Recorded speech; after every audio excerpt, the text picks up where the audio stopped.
नमस्कार. दिवाळी म्हटलं की आनंद, दिवे, फटाके आणि गोडधोड पदार्थ.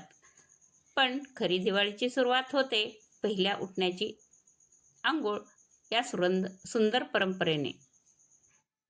पहाटे लवकर उठून अभंगस्नान करतात. आपल्या आजी, आई खास आरत्या सजवतात. आज आपण पाहतो आहोत अशीच एक आगळी-वेगळी परंपरा, गहू किंवा ज्वारीच्या पिठापासून बनवलेल्या आरत्या. या आरत्या कशा बनवायच्या ते तुम्ही पाहू शकताय. केवळ सजावटच नाही तर आपल्या शेतकरी संस्कृतीचा, धान्याचा आणि भक्तिभावाचा सन्मान आहे. ज्वारी, गहू या पिठाच्या आपल्या पोषकाचं मूळ त्यांच्यापासून तयार झालेल्या आरत्या म्हणजे देवापुढे अर्पण केलेल्या श्रमाचं किंवा श्रद्धेचं प्रतीक. यापासून अंघोळ झाली की या आरत्यानं आरती केली जाते आणि ओवाळून इकडे दोन्हीकडे ठेवले जातात.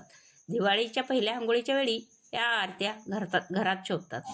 प्रत्येक दिवाळीच्या शुभारंभाची आठवण करून देतात. ही दिवाळी आपल्यासाठी घेऊन येतो सुख, शांती, समृद्धी, सृजनशीलतेचा उजेड.